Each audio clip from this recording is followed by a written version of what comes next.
정치권 상황에 하이킥을 날리는 속 시원한 정치 토크쇼 거침없이 하이킥 시작합니다.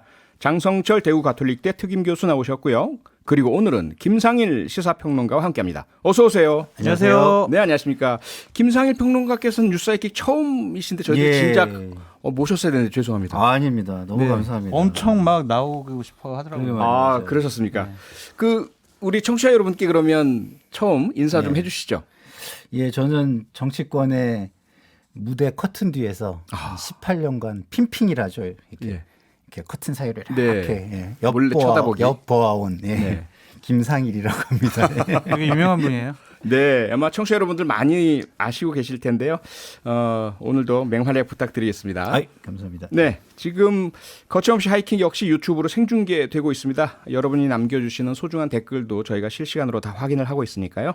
유튜브에서 표창원의 뉴스 하이킥을 검색해서 들어와 주시면 감사하겠습니다. 오늘은 윤석열 대통령과 이준석 대표 이야기부터 해볼 텐데요. 먼저 준비된 내용 듣고 오시겠습니다. 대통령실과 여당의 소통에 대해 가지고 윤리위와 엮어서 이야기하는 거는 정말 그건 부적절하다. 그 상시적인 소통과 최근 당내 현안과는 전혀 무관한데 그것을 엮는 것은 좀 정치적인 의도가 과하다. 네, 어제 이준석 국민의힘 대표가 기자와 질의응답을 하던 중에 한 말이었습니다. 과연 김상일 평론가님 이 말 어떻게 들으셨습니까? 저는 글쎄요, 좀 약간 옹색하다, 이렇게 옹색하다. 좀 들린 것 같아요. 왜냐하면 상시적인 소통을 하신다고 이준석 대표께서 말씀하셨는데 상시적인 소통의 결과는 하나도 안 보이잖아요. 당내 어떤 분란 이런 것만 보이지 대통령과 상시적인 소통을 했으면 당 회의에서나 어디에서나 이게 좀 표출되는 게 있어야 될 거 아니에요. 이런 좀 주요한 사안 같은 거를 좀 이렇게 지원해 드려야 된다든가 이런 것들이 있어야 되는데 그런 현안과 관련된 결과는 하나도 안 보이거든요, 지금. 그래서 그냥 요 상황을 조금 해명, 변명, 모면 이런 걸 위한 그냥 약간 옹색한 이야기 이 정도로 저는 좀 들립니다. 네. 장성철 교수님 이 윤리위와 엮어서 물어보는 게 정치적인 의도다. 이 부분 어떻게 생각하세요? 김상일 평론가님 말에 동감입니다라고 할 수도 없고 이거 참 곤란한데요. 지금 이준석 대표의 아까 그 멘트는 물어보지 말아요. 나 지금 곤란해요. 곤혹스러워요. 그 뜻으로 좀 보여집니다. 자꾸 이제 언론에서 아니면 다른 많은 평론가들이 이런 얘기를 하죠. 이준석 대표 좀 변했다. 요즘에 윤석열 대통령에 대해서 상당히 좀 옹호하는 목소리 그런 얘기를 하고 있다. 윤핵관들과 윤석열 대통령을 좀 갈라치게 하는 거 아니냐. 편을 들어주는 거 아니냐. 막 이런 얘기가 많이 나오고 있거든요.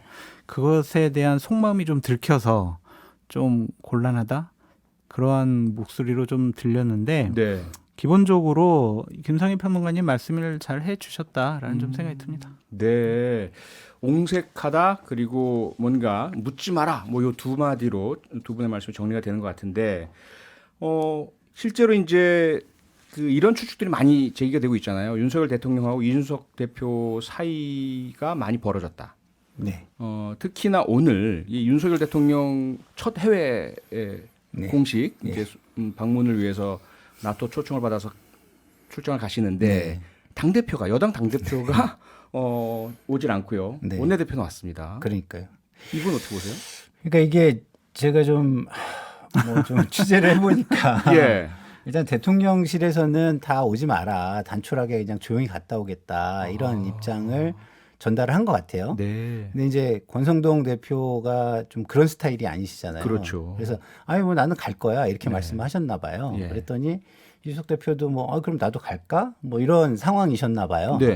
그런데 나중에는 일정이 있다 이렇게 좀 약간 입장이 조금 바뀌신 건데 왜 그러셨을까? 제가 궁금하고요. 그러니까 그 말씀은 권성동 대표나 이준석 대표나 대통령실에서는 안 오셔도 되겠다 이런데 조용히 갔다 오겠다.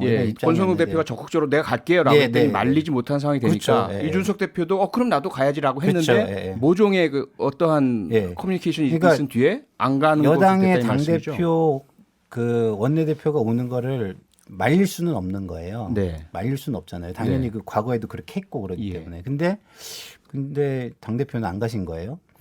그래서 이제 그러면 지금 여당의 어쨌든 대통령 지원 이런 걸 생각하면 최재형 의원의 그 뭐 세미나라고 세미나. 하나요? 토론회라고 하나요? 네. 그거와 두 개를 비교했을 때 뭐 굉장히 유명한 광고 카피처럼 뭐가 중한디 이게 생각나는 부분이죠. 네. 예, 영화 곡성에 나온 대사죠. 네네. 장성철 교수님. 무조건 어떻게 갔어야죠. 보세요? 예? 무조건 갔어야 그럼 돼요. 왜 안 갔다고 보세요? 글쎄요, 그건 잘 모르겠는데 제가 2014년부터 17년까지 당대표실에 있었는데요. 예. 그때 박근혜 전 대통령이 외국 순방할 때 예. 김무성 당대표 무조건 나가서 공항에 가서 네. 뭐 배웅도 해드리고 영접도 해야 된다. 예. 그런 걸 우리가 눈도장이라고 하잖아요. 눈도장. 사실은. 예. 왜냐하면 대통령 만나기가 쉽지가 않아요. 그렇죠. 여당 대표도 대통령께서 잘 만나주지 않으시거든요.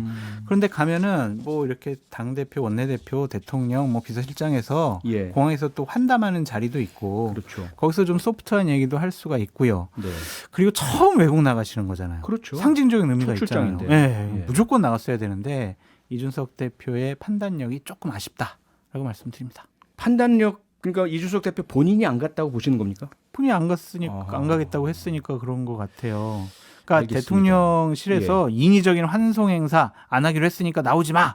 그렇더라도 네. 아 그래도 처음 가시는데 예. 제가 나가서 배웅하겠습니다라고 하면 대통령도 좋아하시죠. 아. 예. 안타까워요. 알겠습니다. 결과적으로 이준석 대표가 개인적으로 대통령실에서 뭐 굳이 안 해도 된다고 하니까 난 안 갈래요. 이렇게 된 것으로 일단 두 분 예. 말씀이 정리가 되는 것 같습니다. 제가 취재를 잘했군요. 아유, 오늘 MBN 프레스룸 인터뷰에서 그 이준석 대표가 대통령께서 허례허식을 멀리한다고 해서 난 안 갔다. 이렇게 답변을 한 것으로 지금 보도가 되고 있네요. 옹색하네요. 예. 네, 알겠습니다. 두 분 말씀을 들어보면 좀 그렇게 보이는데 네. 이분은 또 어떤가요? 비공식 그 만남 부분에 대해서 이준석 대표가 대통령과 이준석 국민의힘 대표가 비공식 소통이 있었다, 만남이 있었다. 그런데 대통령실은 여기에 대해서 부인하는 듯한 답이 나고 이 부분은 뭐가 진실입니까? 글쎄요, 이게 뭐 이것만 봐도 일단은 이준석 대표가 아까 뭐 상시적 소통 말씀을 하셨는데 예. 그거는 좀 잘 안 되고 있다 아하. 이런 생각이 좀 들고요. 네.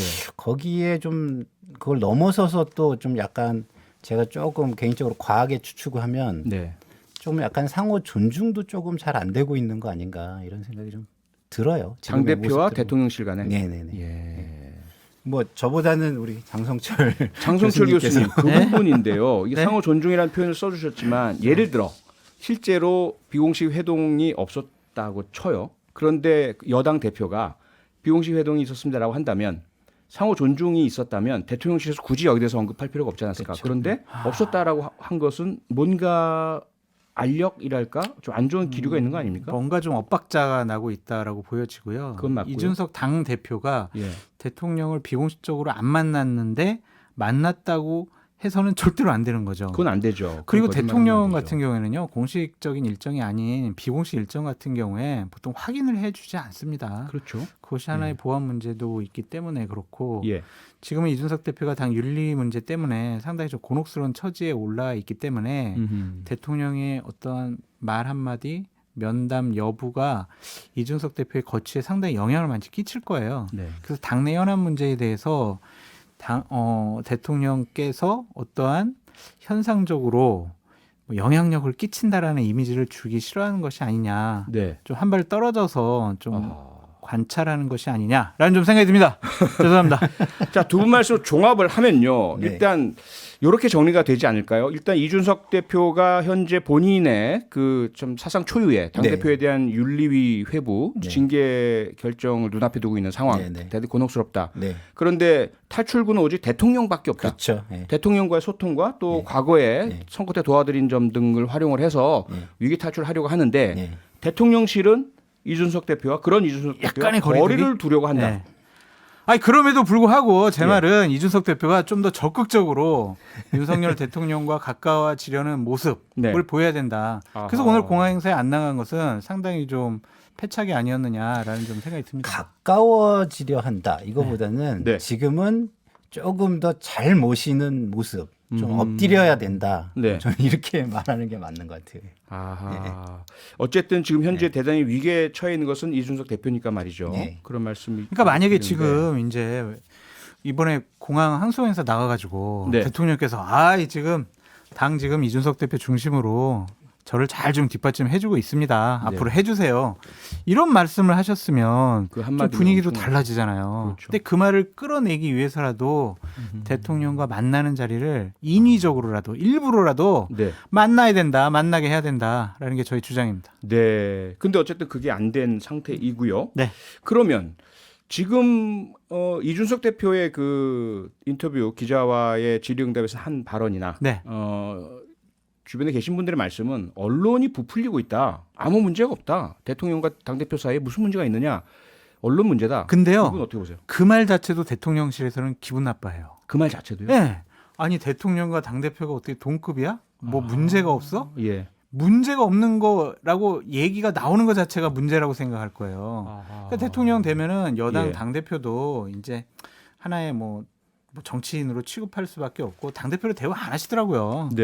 그러니까 그러한 말, 나는 대통령과 예전에 후보 시절에 내가 당대표로서 뭐 여러 가지 선거 전략도 짜줬고 네. 나 때문에 대통령이 당선이 됐어. 이런 식으로 이준석 대표가 생각을 하면 전혀 안 되고 아하. 정말 잘 모시는 자세가 필요하다라고 생각이 듭니다. 네. 근데 예. 권력자나 위정자들은요 예. 기본적으로 남 탓을 하면 안 돼요. 음흠. 왜냐하면 자기들이 힘이 있고 그러기 때문에 권한이 있고 그러기 때문에 관심의 대상이 되는 거거든요. 네. 그러면 그것에 의혹이 만약에 나온다.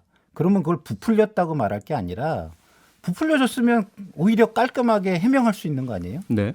부풀려진 거 해명을 왜 못해요? 음흠. 사실은 본인들이 모든 팩트를 다 가지고 있는데 네. 그럼 깔끔하게 해명을 하면 끝나는 건데 이런 말을 하면서 깔끔한 해명을 못 한다는 것 자체가 아하. 제가 볼 때는 글쎄요 부풀린 게 아닐 수 있다 오히려 역으로 이런 권력자는 언론 탓하면 안 된다 이 그렇죠. 말씀이시잖아요. 네. 예, 누구 그게 쉽나요? 탓하면 안 된다.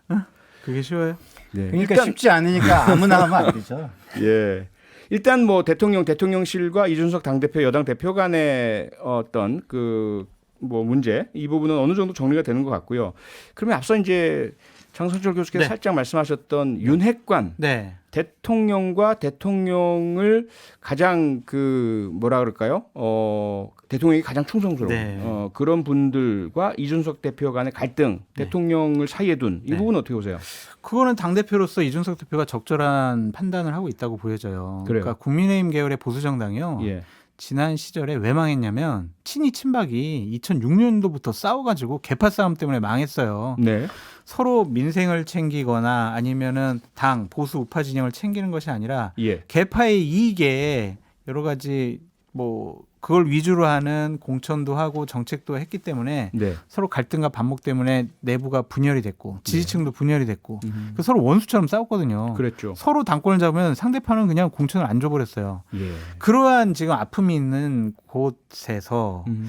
윤석열 대통령과 가까운 사람들이 네. 오늘 뭐 미래혁신 포럼이라고 예. 하는 개파 모임을 만든 것, 공보 모임 만든 것은 상당히 부적절해 보인다라는 생각이 들어요. 네. 왜냐하면 이 모임을 왜 만들겠어요, 장제원 의원이? 결국엔 장제원 의원 뭐 한 발 빠졌다고 하지만 본인 주도한 거 아닙니까? 민들레에서 빠졌죠. 그렇죠. 근데 이건 또 새로운 모임이죠. 미래혁신 포럼. 그렇죠. 예. 그러니까 나는 윤석열 대통령의 핵심 측근이야라는 것을 나타내려고 하고요. 아하. 우리가 당의 주도권을 갖고 있어.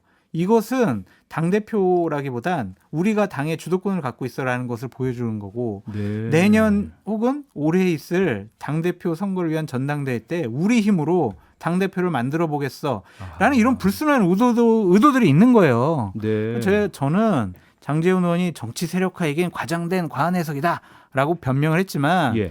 상당히 부적절하고 잘못된 일을 하고 있다라고 말씀드립니다. 김상일 평론가님 같은 의견이세요? 아니 아까 장 교수께서 말씀하실 때 발음이 살짝 꼬이니까 개파가 개판으로 들리더라고요. 약간 개판으로 가고 있는 거 아닌가 이런 생각이 들어요. 민주당보다 나아요. 개파라는 것에는 동일하십니까? 예. 이건 개파다. 예. 50여 명 이상의 국회의원이 모였으니까. 네네. 네. 이게 뭐 그 적절한 방송 용어가 아니기 예, 때문에 죄송합니다. 주의를 좀 그러니까 발음을 좀 드리고요. 잘해 주셔야 될 것 같아요. 네. 교수님께서. 그러면 장제원 의원이 정치적인 해석을 하지 말아달라라고 하면서 실제로는 이렇게 누구나 알 수 있도록 50여 명의 의원이 모이는 거대한 이러한 포럼을 만든다. 그 의도 역시 다음 전당대회 당권이 핵심 목표라고 보세요?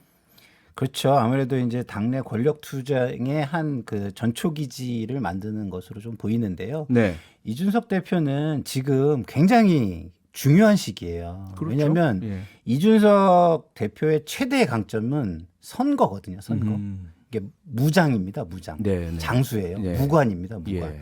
무관은 문관의 시대를 잘 지내야 돼요. 아하. 그러니까 이준석 대표한테 지금 굉장히 어려운 시기입니다. 평상시에가 그쵸. 위험하다 이 선거가 말씀이죠. 없잖아요. 선거 없는 시기가. 한동안 선거가 없잖아요. 그러면 이준석 대표의 그러면은 활용도, 네. 가치 이런 거는 뭘로 평가를 받을 수 있냐 이거예요. 굉장히 어렵습니다. 그래서 예. 이 문관의 시대를 어떻게 잘 보낼까 이런 생각을 해야 되는데 네. 계속 무관으로서 아하. 뭐 포에니 전쟁 얘기도 하고 막 그러던데 예. 뭐 알렉산더 대왕도 전쟁에 수많은 전쟁에서 이겼지만 국민을 잃었잖아요. 왜? 네. 승리에만 도취를 하면 그 목적이 사라지는 거예요. 국민은 그 승리를 네. 국민의 태평성대를 위해서 승리해 주기를 바라는 거지 승리 자체만을 쫓아가는 걸 원하지 않거든요. 왜냐하면 네. 국민들은 계속 희생되니까 그렇죠. 싸움을 하면. 그렇죠. 그럼 국민을 위해서 싸워주기를 바라는 그것은 원래의 뜻은 사라져 버리는 거죠. 그래서 네. 제가 볼 때는 이준석 대표가 지금 굉장히 중요한 시기다 이런 생각이 들고 네. 그다음에 권한 자체도 예. 이게 제가 이제 비슷한 이준석 대표하고 비슷한 상황에 처한 분을 모셔봤거든요. 이게 누구죠? 뭐냐면 이제 그 당의 권력이 원톱 체제가 있고 투톱 체제가 있어요. 당 대표, 원내 대표가 예. 투톱으로 가는 경우가 있고요, 원톱으로 가는 경우가 있는데 지금 민주당은 원톱입니다. 네. 다시 말해서 당 대표가 정책을 통할해요. 네. 정책위 의장을 지명하고. 예. 근데 지금 국민의힘은 그게 아니라 원내대표한테 그 권한이 다 집중돼 있거든요. 네. 그러면은 배지도 없는 이준석 대표는 지금 정책과 관련해서 할 수 있는 게 그렇게 많지가 또 않잖아요. 그러니까 그 상황도 굉장히 안 좋은 상황이에요. 그러니까 뭘 국정과 관련해서 뭐를 하려고 그래도 예. 주도를 할 수가 없어요. 왜 우리 당 대표 뭐라고 그래요? 자꾸 비판하고. 상황이 그렇다라는 그렇죠. 말씀이죠. 권성동 네. 원내대표한테 예. 지금은 힘이 쏠릴 수밖에 없는 상황이니까 네. 그것을 인정하는 거로부터 출발을 해야 되지 않을까 이준석 대표는. 저는 이런 네. 조언을 좀 감히 건방지게 좀 드립니다. 알겠습니다. 네. 다음 주제로 넘어가 보겠습니다. 준비된 내용부터 들어볼까요?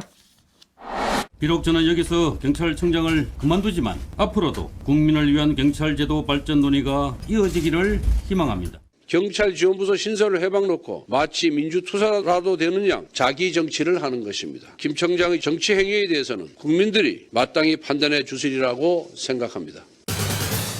네, 오늘 사의를 표명한 김창룡 경찰청장 그리고 그러한 김 청장을 비판하는 권성동 국민의힘 원내대표 목소리 차례로 들어보셨는데요. 임기가 채 한 달도 안 남았습니다. 20 며칠 그렇죠. 20 남았죠. 정도 남았죠. 예. 그런데 지금 이 시점에서 사의를 표명한 이유, 김성열 평론가님 어떻게 보세요? 아니, 그러니까 이게 항명이라고 지금 권 대표님 말씀하시잖아요. 예. 근데 자기 저한테는 정치. 예. 저한테는 항명이 아니라 항변으로 들려요. 아하.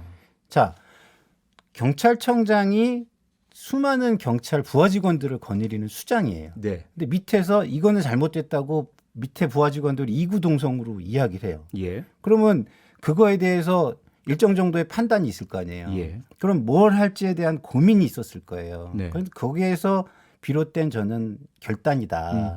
저는 이렇게 볼 수밖에 없고요. 그리고 네. 제가 개인적으로 김창룡 청장을 잘 알아요. 아, 예, 그러세요. 성품도 잘 알고 네. 제가 좀 뭐 미국에서도 있을 때도 같이 있었고 아. 여기 뭐 본청에 생활안전국장 할 때도 같이 술도 먹고 네. 경남청장 내려갔을 때도 제가 또 내려가서 술도 같이 먹고 네. 부산청장 할 때도 내려가서 술도 먹고 이런 분인데 예.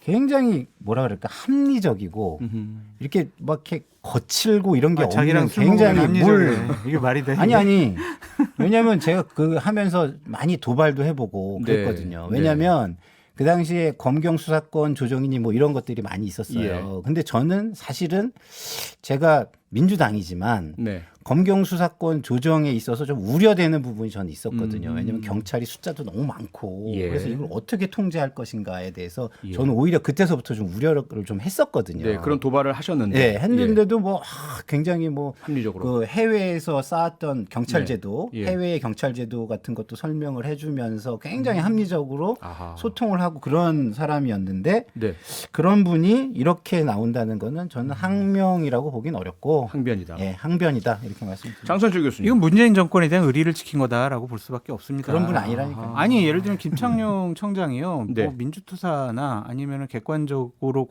공정하게 경찰청장직을 수행을 했다라고 보기가 어려워요. 왜냐하면 이분 전력을 보면은 네. 고 노무현 전 대통령 때 청와대에서 행정관을 했어요. 문재인 네. 대통령 밑에 있었죠. 그리고 문재인 정권 들어서자마자 주미 대사관에 경무관으로 갔습니다.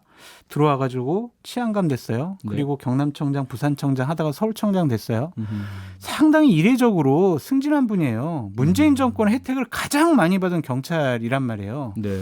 그분이 지금 무슨 경찰국을 하나 신설한다고 해서 예. 이런 식의 항변하는 것 자체가 본인이 이제 거의 나는 이제 문재인 정권 편을 들므로써 다음번에 나는 내 정치를 한번 해보겠어라는 자기 선언이 아니냐라고 판단해 볼 수밖에 없습니다. 그래서 왜냐하면 자기 정치라고 권성동 원내대표가 표현을 한 거군요. 그렇죠. 만약 이런 식으로 현재 윤석열 정권과 한번 세게 부딪히고 나면 네. 2024년도에 민주당에선 경찰 출신 목으로 이분을 공천 줄 가능성이 높다라고 보여지는데 예. 경찰국이라는 게 기본적으로 과도한 아주 과대해진 비대해진 경찰의 수사권을 최소한으로 견제하기 위한 하나의 뭐 정책 부서라고 보여지는데 네. 그것을 빌미로 해가지고 본인이 그만두겠다 한 달 남았는데 이런 모습 취한다 자기 정치죠. 이건 잘못된 행동입니다. 네. 아니, 근데 네. 아까도 말씀드렸지만 일선 경찰들이 먼저 반발을 하고 있는 거거든요. 그렇죠. 예. 그분들이 뭐 이렇게 권력에 대한 큰 욕심이 있는 분들이 아니에요. 근데 각 경찰관서의 직장 협의회에서 그렇죠. 네. 예, 일선 경찰들이 먼저 이건 아니다라고 얘기를 하는 거거든요. 네.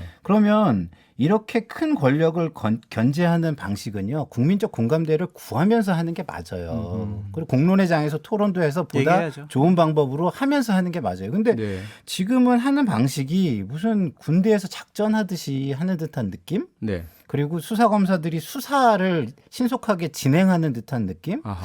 이런 느낌이 좀 많이 들잖아요. 네. 경찰국 신설 이걸 갖다가 예를 들어서 정말 좋은 제도라면 국민들도 비대해진 경찰에 대한 우려가 있는데 예. 숫자도 너무 많고 네. 그렇잖아요. 그럼 그 많은 숫자 하나하나를 어떻게 다 컨트롤할 것인가에 대한 우려를 뭐 해소해 주는 거를 왜 싫어하겠어요. 예. 근데 뭐 뜬금없이 갑자기 아무것도 모르고 내용도 하나도 모르는데 경찰국이 신설되면 이거 다 해결돼라고 국민한테 그냥 툭 던져요.